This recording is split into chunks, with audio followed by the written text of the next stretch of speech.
외우면 좋습니다. 그렇게 하면 몇 장 몇 절을 기억하기에도 좋고 말씀 노트를 적을 때 아주 편리합니다. 그 다음에 나오는 역사설은 수사룻 사망대 선의에, 체험서 5권은 욥시 잠자나, 대선지서 5권은 사렘 에겔단, 소선지서 12권은 호율 암옵 욥미나 합섭 학습말. 이렇게 하면 구약 성경 전부가 되었습니다. 여러분이 약자로 성경을 외우면 성경 전체의 66권을 1분 내로 다 할 수 있습니다. 마찬가지로 신약 성경도 역사서, 체험서, 서신서로 예언서로 되어져 있는데, 역사서는 신약 성경 가운데서 역사서는 몇 권일까요? 역사서는 5권입니다. 사복음서와 사도행전. 그러면 체험서는 모두 몇 권일까요? 21권입니다. 바울이 쓴 14권의 책, 공동서신이라고 말하는 7권의 책. 이것은 재밌게도 7, 99셈을 외우면 쉽습니다. 7일은 7, 27은 14, 37은 21.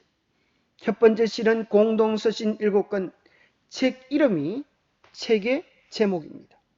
바울 서신 14권은 편지를 받은 교회나 사람의 이름이 책의 제목이 됩니다. 로마서는 로마 교회에 보낸 바울의 편지입니다. 그러면 이 14권 가운데 사람의 이름은 누구일까요? 네, 밑에 나오는 디모데, 디도, 빌레몬입니다. 그리고 히브리는 히브리 민족을 뜻합니다.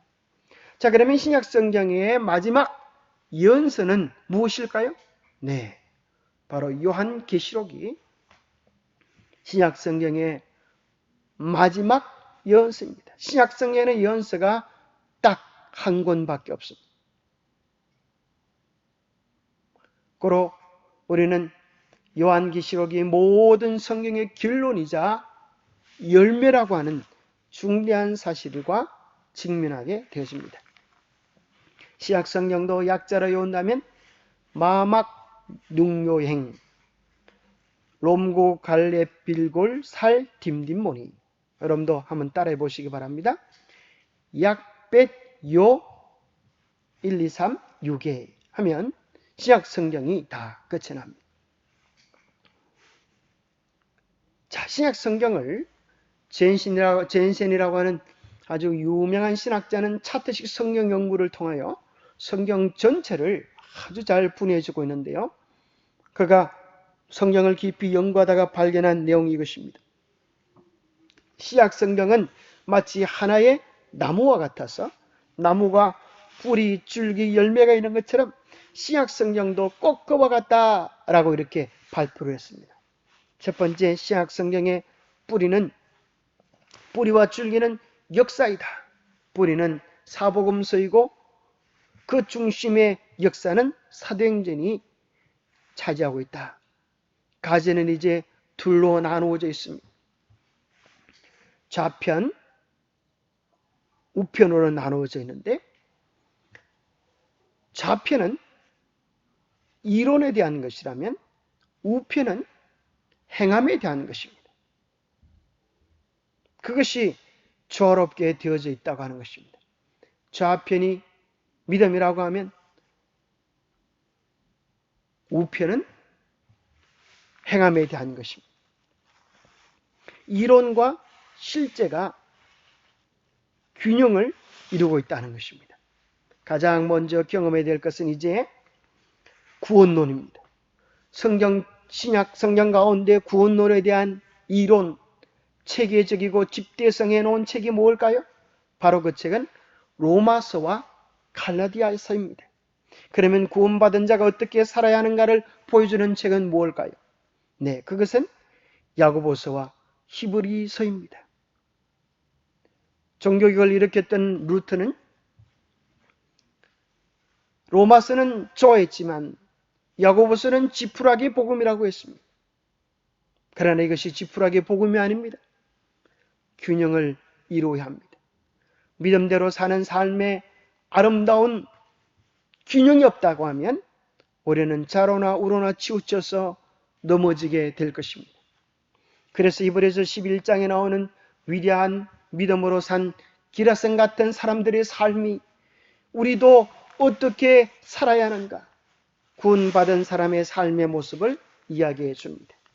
구원받은 사람은 이제 예수님 안에서 구원만 받으면 끝일까요? 아닙니다. 예수님을 닮아가야 합니다. 예수님을 닮아가는 것은 기독론이라고 말할 수 있어요. 그 기독론의 핵심은 에베소서와 빌립보서입니다. 그러면 예수님과 동행하는 사람은 어떻게 살아가야 하는가? 삶의 모습을 보여주는 책이 골로새서와 빌레몬입니다. 빌레몬서 속에서는 우리가 아는 것처럼 집 나간 노예, 그를 용서하는 주님과 동행한 아름다운 사람들의 삶의 기록이 기록되어져 있습니다. 그러면 내가 예수님을 닮게 하면 끝일까요? 아닙니다. 교회를 통하여 우리가 가진 은사대로 봉사하고 교회론이 있는 것입니다. 그래서 교회론에 대한 이론적인 책은 고린도 전서 후서입니다.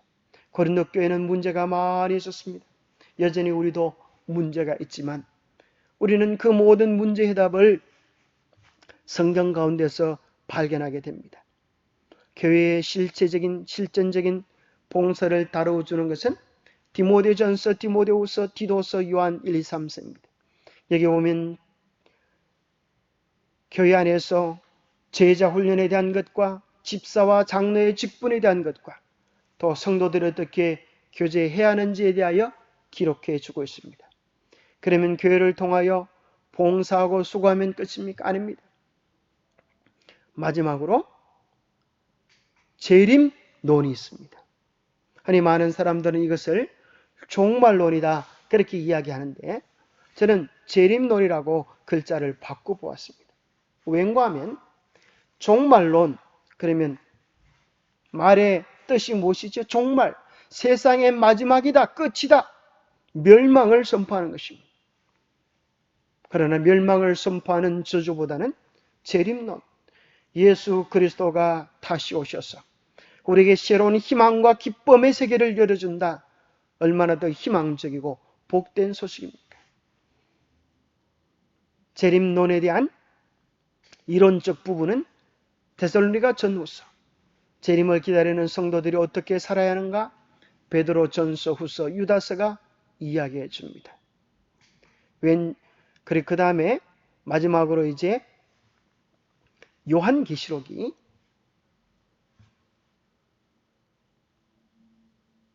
신약 성경의 예언서입니다. 그것이 마치 열매처럼, 면류관처럼 자리 잡고 있습니다. 다시 한번 정리하면 왼쪽 편은 교리적 이론적, 오른쪽 편은 실전적 체험적, 이 두 가지가 균형되어져 있는 책이 신약 성경의 내용입니다. 자, 어떻게 믿느냐가 중요할까요? 어떻게 사느냐가 중요할까요? 기억하십시오. 둘 다 중요합니다. 우리는 믿은 대로 살게 됩니다. 믿은 대로 살지 못하면 우리는 사는 대로 믿게 되어져서 하나님의 말씀을 타협하고 왜곡시켜서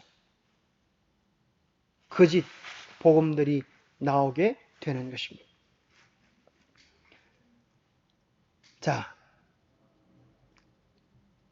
하나님의 말씀의 바른 뜻을 안다면 누구든지 구원의 복음에 이르게 될 것입니다.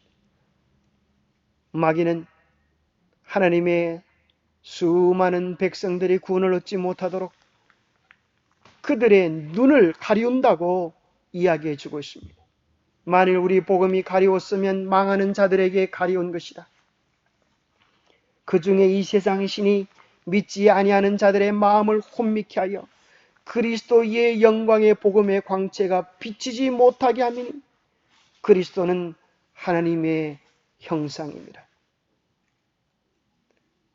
우리의 마음에 그리스도의 영광의 복음의 광채가 비춰야 되겠습니다. 그럴 때 예수 그리스도를 발견하고 생명을 얻게 되어집니다. 그런데 마귀는 사람들을 멸망시키기 위하여 그들의 눈을 가리운 것입니다. 이 가리운다라는 말은 히브리서의 칼룹시스라는 단어를 쓰고 있는데 그것은 휘장을 뜻합니다. 휘장으로 우리의 눈을 가리우는 것입니다.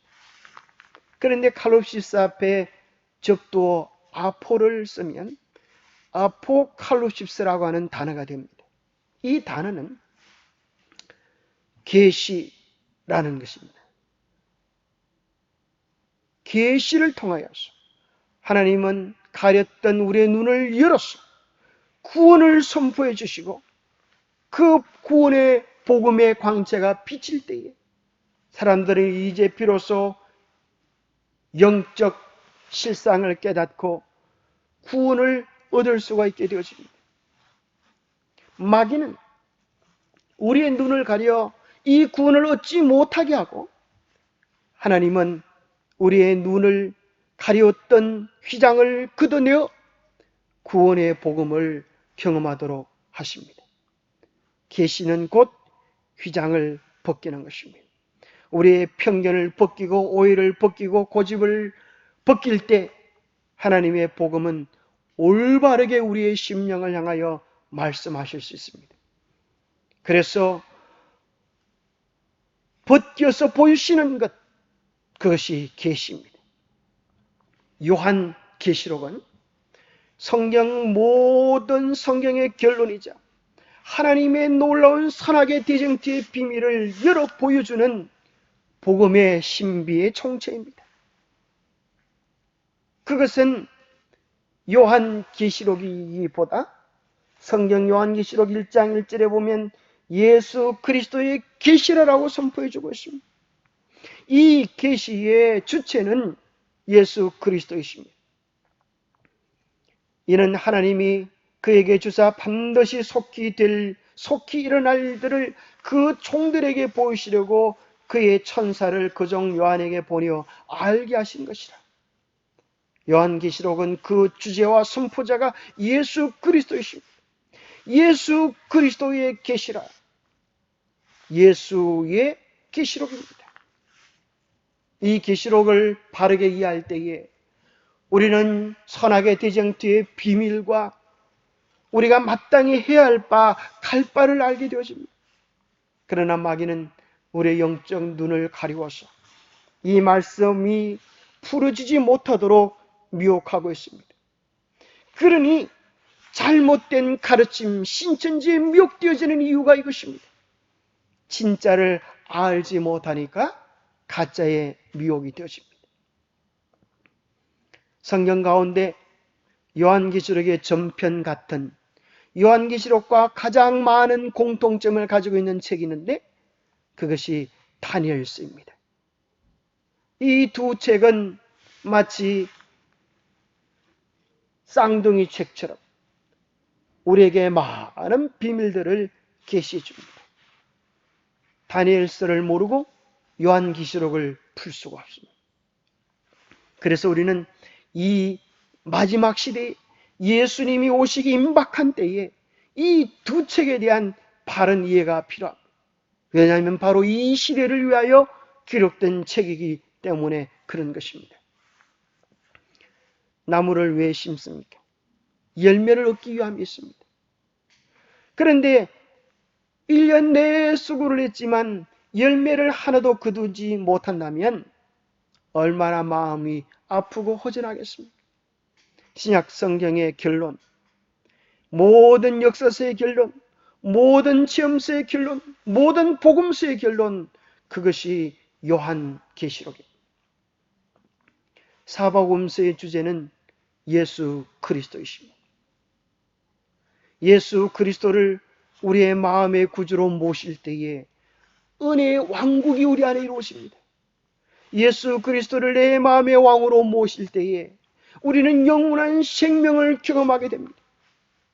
그런데 그 생명이 은혜의 왕국으로만 끝이 난다면 얼마나 슬픈 일이겠습니까? 은혜의 왕국은 실체를 가지고 있는데 그것은 영광의 왕국입니다. 예수 그리스도가 내 마음을 통치하는 것이 막연한 이론과 느낌과 경험이 아닌 것입니다. 실체적으로 예수 그리스도의 영광의 나라가 도래할 때에 드디어 우리는 그 완성을 맛보게 되어지는데 곧 사복음서의 결론과 완성도 예수 그리스도의 재림, 곧 묵시록을 만날 때라고 하는 것을 우리는 발견하게 되는 것입니다. 그런데 오늘 이 중대한 연세에 대한 현대 교회의 이해는 어떠합니까? 이사야 29장 9절에 보면 너희는 놀라고 놀라라. 너희는 맹인이 되고 맹인이 되라. 그들의 취함이 포도주로 말미암음이 아니며 그들의 비틀거림이 독주로 말미암음이 아니라 대저 여호와께서 깊이 잠들게 하는 영을 너희에게 부어주사 너희의 눈을 감기셨으니 그가 선자들과 너희의 지도자인 선견자들을 덮으셨습니다. 왜 오늘날 이 마지막 시대에 교회가 무엇이 참인지 것인지 알지 못하고 비틀비틀 거리는가? 그 이유는 눈이 감겼다는 것입니다. 그 눈이 뭐예요? 선지자, 선견자, 곧 연세에 대한 이해를 바로 하지 못해서 갈팡질팡 우왕좌왕한다는 것입니다. 그래서 오늘 교회 지도자들에게 예언서를 열어주십시오 라고 이야기하면 그들은 이렇게 말할 것입니다. 그러므로 모든 계시가 너희에게는 봉안책의 말처럼 되었으니 그것을 글 아는 자에게, 지도자에게, 목사에게 주며 이르기를 그대에게 청하노니 이를 읽으라면 그가 대답하기를 그것이 봉해졌으니 나는 못 읽겠노라. 그것은 봉안책이기 때문에 까딱 잘못하면 그것은 다 미혹해 하는 책이 될 수 있다고 이야기합니다. 아닙니다. 바른 것을 눈을 떠서 보지 못하면 미혹되는 것입니다. 눈을 감은 자가 미혹되지 눈을 뜬 자가 미혹되리 만무한 것입니다. 바르게 보는 눈이 필요한 것입니다. 선악을 분별하는 지혜의 눈이 필요한 것입니다. 그러면 평신도들에게 이를 읽으라면 뭐라고 이야기합니까? 글 모르는 자에게 주며 이르기를 그대에게 청하노니 이를 읽으라면 그가 대답하기를 나는 글을 모른다. 나는 배운 적이 없다. 우리 목사님은 가르쳐 주지도 않으시는데 내가 어떻게 알겠는가? 이렇게 말을 하는 것입니다. 왜 이런 처지와 형편에 이르게 되었을까요? 그 이유를 이사야 29장 그 다음 절 13절에서 이렇게 이야기합니다. 그들이 연세에 대하여 무지한 이유는 주께서 이르시되 이 백성이 입으로는 나를 가까이하며 입술로는 나를 공경하나 그들의 마음은 내게서 멀리 떠나나니 그들이 나를 경외함은 사람의 계명으로 가르침을 받았을 뿐이라. 하나님의 계명, 그것이 선악의 대쟁투의 핵심 주제입니다. 하나님의 계명 대신에 사람의 계명으로 가르침을 받았습니다. 하나님의 계명이 변경되어지고 파괴되어져도 무슨 일이 났는지 알지 못하는 영적 소경 속에 빠져 있다는 것입니다. 그들이 입술로는 주님을 사랑한다고 공경하지만 마음이 하나님에게서 떠났어. 하나님의 참 진리가 무엇인지 알면서도 자신들의 편의와 권세를 위하여 진리를 외면하고 있는 모습을 이야기해 주고 있습니다. 예수님이 이 땅에 오셨을 때에 사두개인들, 바리새인들 그들이 예수 그리스도의 메시아됨을 알았을까요? 몰랐을까요? 처음엔 알았습니다. 그러나 그것을 인정하면 그들의 권세가 무너질 것 같던 착각을 했습니다. 그래서 거절하기로 작정하니까 이제는 더 이상 보여지지 않게 되어지고 예수 그리스도를 십자가에 못 박는 지경에까지 이르게 된 것입니다. 오늘 마지막 시대도 똑같은 것입니다. 하나님의 거룩한 계명을 외면할 때 그와 같은 무지에 빠지게 되어집니다. 노아 시대 때의 장면을 한번 생각해 봅시다. 하나님께서 누구에게 이 놀라운 사실을 알리고 준비하도록 하셨습니까? 요한복음 14장 21절에는 나의 계명을 지키는 자라야 나를 사랑하는 자니 나를 사랑하는 자는 내 아버지께 사랑을 받을 것이요 나도 그를 사랑하여 그에게 나를 나타내리라. 누가 하나님을 참으로 사랑하는 사람이었습니까? 모세였습니다. 누가 하나님을 참으로 사랑하는 자였습니까? 그가 아브라함이었습니다. 그가 요셉이었습니다. 그가 다니엘이었습니다. 하나님은 하나님의 계명을 신실하게 지키는 그들을 나를 사랑하는 자라고 말씀하시고 나를 사랑하는 자, 하나님을 사랑하는 자에게 하나님은 사랑을 쏟아부으시고 그들에게 나를 나타내리라. 하나님의 성품을 나타내실 뿐 아니라 하나님의 심중 속에 있었던 그 비밀을 알려주셨습니다. 아브라함에게 이런 이야기를 알려줘야 하지 않겠느냐. 소돔 고모라의 멸망에 대한 이야기를 아브라함과 나누셨습니다. 하나님은 하나님을 사랑하는 노아에게 120년 후에 있을 홍수를 미리 알게 하시고 준비하게 하셨습니다. 오늘 하나님께서 하나님을 사랑하고 그 계명을 신실히 지키는 자들에게 계시를 열어 보이시게 될 것입니다. 인간의 지혜와 교만이 아니라 겸비하게 하나님을 사랑하고 따라가는 순종의 마음을 가지게 되기를 바랍니다. 성경의 결론은 무엇입니까? 요한계시록 22장 제일 마지막 장에 보면 그 두루마기를 빠는 자들은 복이 있으니 이는 저희가 생명나무에 나아가며 문들을 통하여 성에 들어갈 권세를 얻으려 함이로다. 생명나무로 천국으로 들어갈 자들이 있다고 하는 것입니다. 반대로 개들과 술객들과 행음자들과 살인자들과 우상 숭배자들과 및 거짓말을 좋아하며 지어내는 자는 성 바깥에 있게 되겠다 이야기해 주십니다. 결국 성경의 결론은 구원받는 자와 멸망하는 자, 이것이 모든 인간의 운명의 결론일 것입니다. 예루살렘 성에 들어가는 자와 성 바깥에 있는 자, 마지막 영생을 누릴 자와 멸망에 처해질 자, 여러분 그 차이가 무엇일까요? 여기 성경은 결론적으로 이야기하기를 그 두루마기를 빠는 자들이 복이 있겠다. 그 두루마기를 빠는 자들은 어떤 사람을 이야기할까요? 우리의 옷은 우리의 은은 더러운 옷 같았어.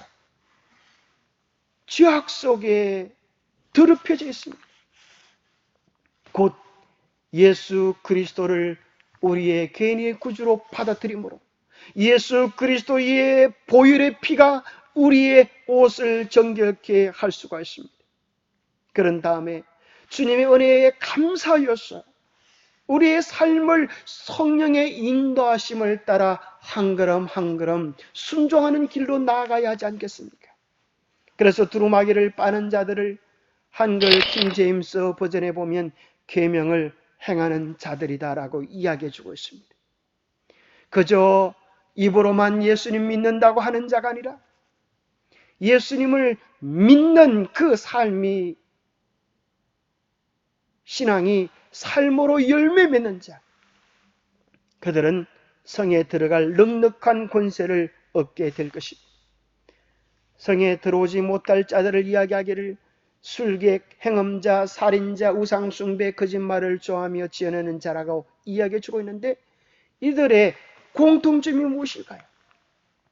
바로 하나님의 십계명에 위배된 것들임을 발견하게 됩니다. 술객, 나 외에 다른 신을 섬기지 말라고 한 첫 번째 계명에 위배됩니다. 행음자 몇 번째 계명입니까? 7번째 계명입니다. 살인자 6번째 계명입니다. 우상 숭배자 2번째 계명입니다.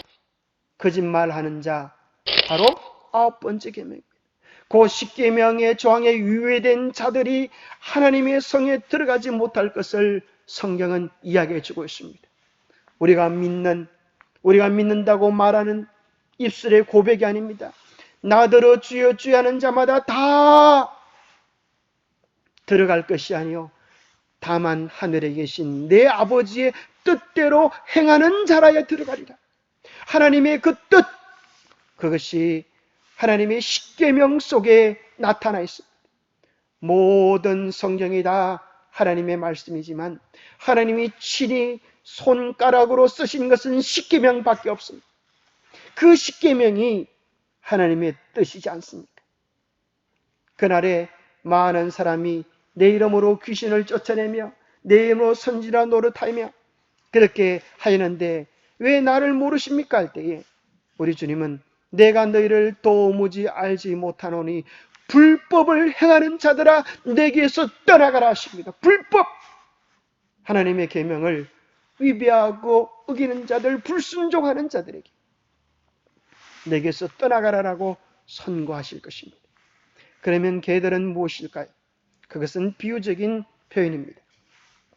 베드로서 2장 20절에 보면 만일 그들이 우리 주 대신 구주 예수 그리스도를 알므로 세상의 더러움을 피한 후에 다시 그 중에 얽매이고 지면 그 나중 형편이 처음보다 더 심하게 되리니 참된 속담에 이르기를 개가 그 토하였던 것이 돌아가고 돼지가 씻었다가 더러운 구덩이에 도로 누웠다는 말이 그들에게 응하였도다. 여러분, 개가 감기 걸려서 먹었던 것을 토해냈다가 뒤돌아보니까 너무 아이고 내가 이렇게 맛있는 걸 내뱉었네 하면서 다시 핥아먹는 개의 모습을 보신 적이 있습니까? 예수님을 믿고 구원의 복음을 누렸다가 다시 세상으로 돌아가는 자들에 대한 비유적 표현인 것입니다.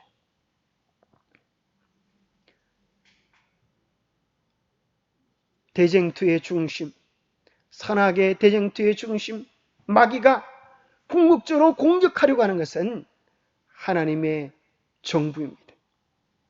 이 세상 모든 정부도 그들의 주권의 기초가 되는 법을 가지고 있듯이 하늘나라의 기초가 되어지는 법이 있는데 그것이 곧 십계명입니다. 이 세상에서 우리가 아무리 그 법을 바꾼다 할지라도 하늘에는 변치 않는 하나님의 정부의 기초인 십계명이 있습니다. 계시록 11장 19절에는 이에 하늘에 있는 하나님의 성전이 열리니 성전 안에 하나님의 언약궤가 보이며 또 번개와 음성들과 우레와 지진과 큰 우박이 있더라. 언약궤 안에는 뭐가 들었을까요? 언약의 문서, 그 십계명이 들었습니다. 언약궤는 법궤의 다른 이름인 것입니다. 그 언약궤 곁에 왜 번개와 음성과 우레와 지진과 큰 우박이 있을까요? 그것은 하나님의 법을 지키는 무기들인 것입니다. 하나님의 정부를 대적할 때 이런 무기들이 쏟아질 것을 이야기해 주고 있습니다. 그것이 언제 쏟아집니까? 마지막 7장의 마지막 장면에 순서도 하나도 틀리지 않고 이 모든 재난이 쏟아지는 것이 나옵니다. 번개, 음성, 우레, 큰 지진. 마지막으로 무게가 1달란트 되는 60kg 되는 우박이 하늘에서 떨어진다고 한번 생각해 보십시오. 얼마나 무섭고 놀라운 재앙이 되겠습니까? 그러나 예수 그리스도를 신실한 마음으로 믿고 하나님의 계명에 순종하는 자들에게 하나님은 영원한 하늘의 복, 새 예루살렘에 들어가는 복을 허락해 주실 것입니다. 내가 새 하늘과 새 땅을 보니 처음 하늘과 처음 땅이 없어졌고 바다도 다시 있지 않더라. 또 내가 보매 거룩한 성 새 예루살렘이 하나님께로부터 하늘에서 내려오니 그 준비한 것이 신부가 남편을 위하여 단장한 것 같더라. 얼마나 아름다웠으면 이 모습을 보고 사도 요한은 표현할 길이 없었어. 신부가 남편을 위하여 단장한 그 아름다움으로 묘사했을까요? 하나님이 자기를 사랑하는 자들을 위하여 예비하신 모든 것은 눈으로 보지도 못하고 귀로도 듣지도 못하고 사람의 마음으로도 생각지 못하였다함과 같으니라. 사람의 마음으로 생각한다고 하는 것을 다른 표현으로 한다면 상상한다고 하는 것입니다. 우리가 아무리 상상할지라도 하나님께서 우리를 위하여 준비해 놓으신 그 아름다움에는 미치지 못할 것입니다. 그 영원한 아름다움, 그 영원한 축복을 우리 모두가 누릴 수 있게 되기를 바랍니다. 코로나가 아무리 세상을 어렵게 해도 기억하십시오. 이 세상의 모든 저주와 고통과 아픔과 눈물은 끝이 있습니다. 그러나 하나님께서 우리를 위하여 준비해 놓으신 기쁨과 행복과 축복은 영원하다고 하는 사실을 잊지 마십시오. 그 영원한 행복을 꼭 누리게 되시기를 간절히 바랍니다. 그렇게 하려고 하면 우리는 매일 먹어야 할 양식이 있습니다. 마치 하루에 밥을 3번 먹어야 살아갈 수 있는 것처럼 매일 정해진 시간에 하나님을 만나십시오. 아침에 우리가 밥을 먹듯 우리가 하루를 시작하기 전에 말씀을 펴서 주님과의 만남의 시간을 가지십시오. 이것은 우리의 삶을 말씀 안으로 예수님과 동행하는 삶으로 인도해 줄 것입니다. 두 번째, 우리가 점심을 먹는 것처럼 점심 때는 맛을 세상에서 내 삶의 현장에서 냈는지 내지 못했는지 맛을 내는 만나를 경험해 보게 되기를 바랍니다. 그리고 저녁에는 누워서 이제 잠을 자기 전에 오늘 하루의 나의 삶이 말씀과 만나 틀리나 그런 만나의 시간을 가져보게 되기를 바랍니다. 말씀을 더 깊이 연구하기 위하여 우리는 매일의 삶에 말씀을 듣고 읽고 공부하고 암송하고 묵상하는 이 깊은 5가지 경험을 통하여 성경을 나의 것으로 바꿀 수 있습니다. 성경의 약속, 약자, 손가락에 잘 외우기 힘들면 손에 기록해서 외워도 되겠습니다. 창출 내민신 수사로 사망대 선의 욥시 잠자나 사람의 일단 호율 암모니옵미나 학습말 마망육여행 롱고갈 랩빌골 살팀디모니 약벳 요육에 다 외우시면 되겠습니다. 성경 편명은 3가지로 이루어지는데 책 이름이 책 내용이다. 책 이름이 책의 저자이다. 책의 이름이 편지를 받는 사람이나 교회의 이름이다. 마지막 결론입니다. 매일 말씀을 통하여 주님과 동행하는 복을 누리십시오. 오늘 주님과 동행하는 사람이 주님과 영원히 동행할 사람입니다. 너희가 내 안에 거하고 내 말이 너희 안에 거하면 무엇이든지 원하는 대로 구하라. 그리하면 이루리라. 주께서 우리에게 주시는 약속입니다. 우리가 주님 안에 거하고 그 다음에는 내가 너희 안에 거하고 하는 말이 와야 하는데 그 말 대신에 내 말이 너희 안에 거하고 주님의 말씀이 우리 안에 거할 때 우리는 주님과 동행하며 주님의 뜻을 더 깊이 구체적으로 이해할 수 있게 됩니다. 그래서 여러분 매일 아침 주님을 만나십시오. 그 방법은 구체적으로 시간을 정해서 매일 말씀을 펼쳐놓고 깊이 묵상의 시간, 하나님과의 개인적인 시간을 가지는 것입니다. 묵상은 3가지 단계로 이루어지는데요.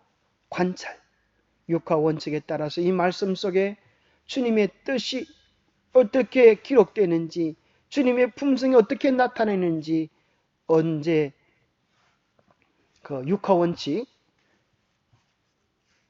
누가 무엇을 어떻게 왜 하였나 그런 원칙대로 잘 살펴보면 성경을 잘 관찰할 수 있습니다. 그 다음에 두 번째는 해석입니다. 그 말씀이 오늘 나에게 어떻게 이해되어지는가, 받아들여진 바 되는가. 제일 마지막으로는 적용되어야 됩니다. 이 말씀이 나의 경험으로 되어질 때, 이 말씀은 나에 대한 축복이 되어집니다. 적용할 때는 항상 개인적으로 우리 각자에게 주시는 하나님의 음성으로 들어야 하고 구체적으로 적용되어져야 되고 그것은 실천 점검 가능한 그런 내용이면 좋겠습니다. 매일 가장 위대한 책인 성경을 통하여 예수님을 만나시고 예수님을 닮아가는 우리 모두의 삶이 되기를 축복합니다. 다음 시간에 또 뵙겠습니다. 여러분의 삶에 하나님의 축복이 함께하기를 간절히 바랍니다.